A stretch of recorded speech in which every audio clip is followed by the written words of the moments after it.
back. This week we get to wrap up Aunt B. All we have left are our very simplest pieces, the outside back and the bottom cloth. So let's go ahead and dig right in.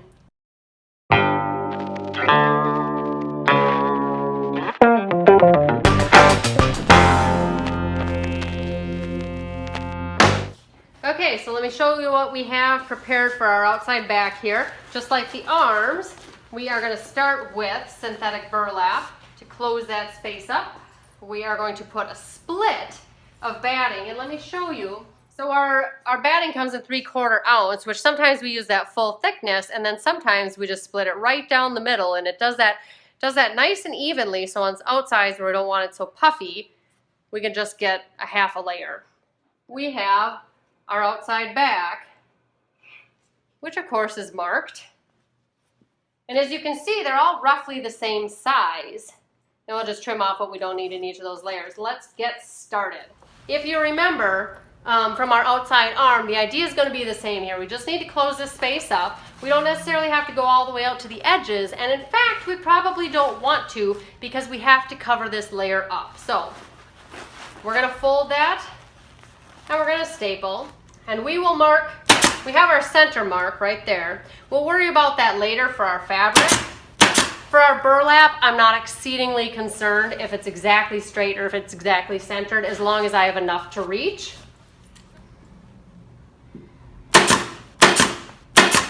And I have a couple boards here. This one's actually dropped in a little bit, so I do want to be on the board that's out here flush with my outside back, but not all the way to the outside edge of it. I'm going to come back just a little bit.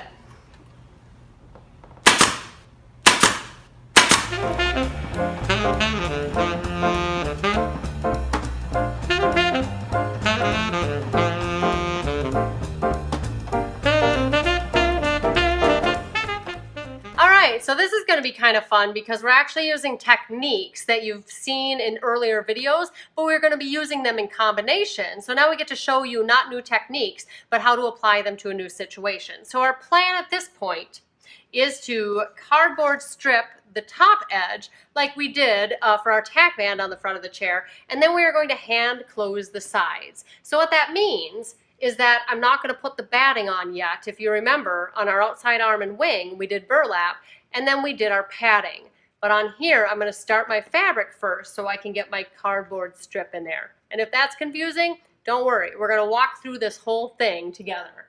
All right, so hopefully this seems somewhat familiar because it's like what we did in the front for our tack band. We're going to start with our centers, line those up, and just start by basting for position.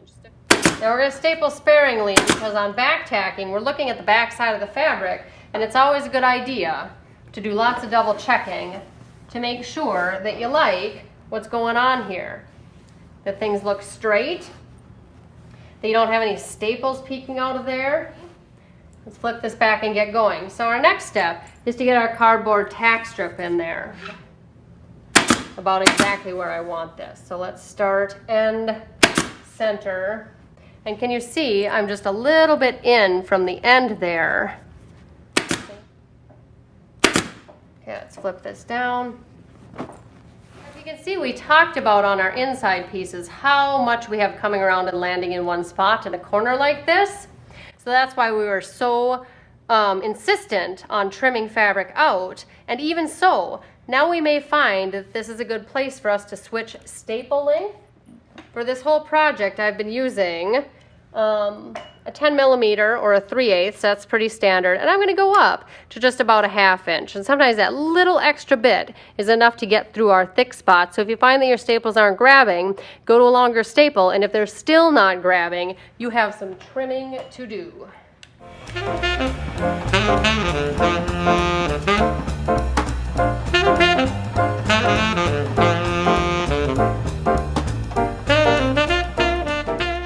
Out at the edges, I'm just going to fold this extra in. Also maybe going to kind of pull that ragged edge in a little bit and give that a staple, because when I go to fold this down, I want to see a finished corner, and I don't want to see anything angling out there and giving us trouble. There, let's do this side. Right above my staples. Just about up to that fold. And then I'll trim off this little ragamuffin. Everything's really in preparation for the result we're after. So now if I fold this down, I've achieved a few things.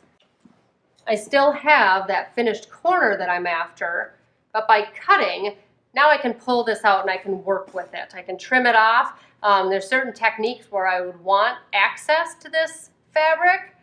So that cut just gave me access to the fabric that I'm going to need, but I still have a nice finished corner there when we're all said and done. So let's pull this back. Now we are ready for our padding.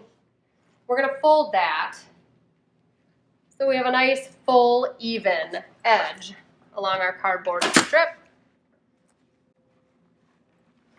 And some upholsterers prefer not to fold that, which is fine. If you get the results you're after, that's most important.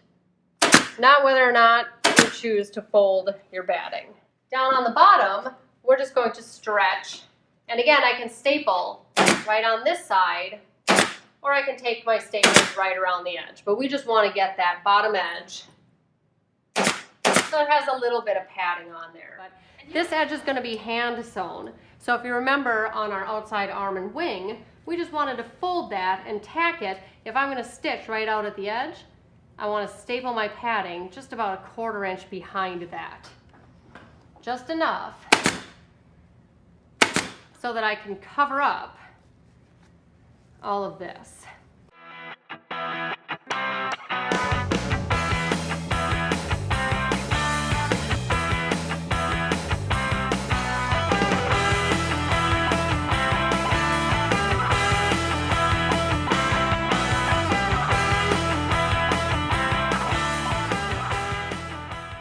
And that's going to hold that while I get going on hand stitching down the side of this. So hand stitching the side here is going to be just like what we did on our outside arm and wing, except easier because we have one straight edge to stitch.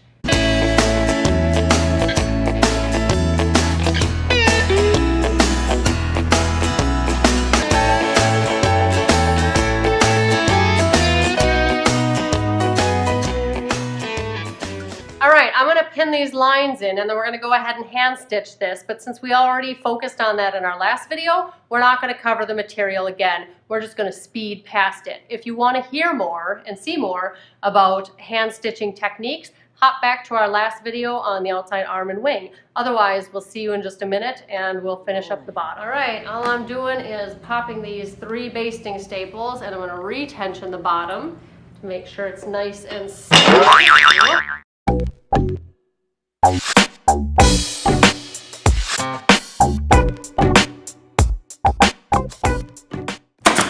Okay, now I want to get in close and talk about down here, this last corner where the outside back meets the leg can be a really fussy spot where it's just hard to make everything disappear. So a lot of times you'll actually see a small nail down in that corner as just an easiest, tidiest solution for turning things under. So I want to show you what we're going to do with that. So the first thing we're going to do is make that same kind of an easement cut. I'm going to find where my board meets my leg. And I'm just going to angle cut out to meet it. And clip through the back if I need to. So now this part is just the same as before. It's just going to fold and it's going to tuck down along the leg. Very neat.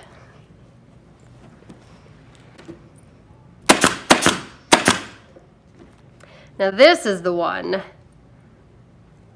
that might give us trouble as we're trying to turn that under.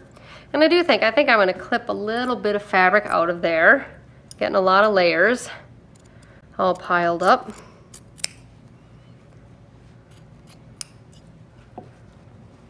And maybe just some of that. So that's that real fussy finishing business. Now a lot of times you'll see what's called a gimp tack under here, which is just a teeny tiny nail.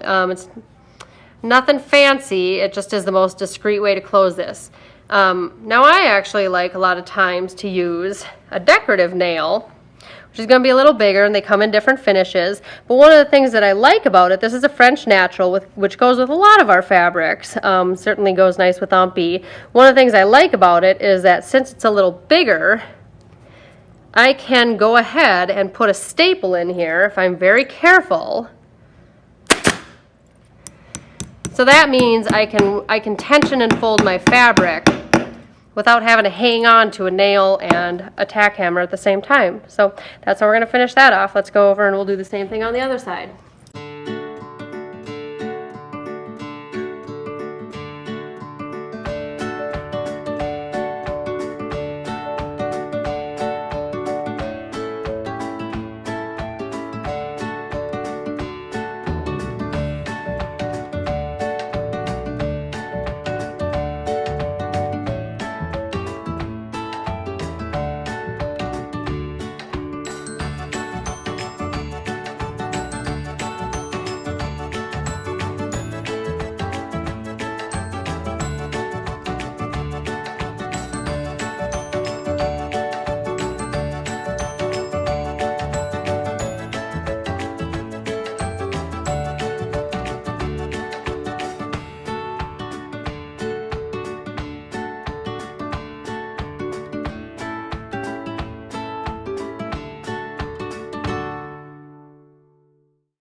That's it. At long last, Ompy is complete. We hope you had fun. We hope you learned some new things. Now, if you'll excuse me, the last thing we need to do is try out our comfortable new chair, preferably with a good book and a delicious beverage. We'll see you next time.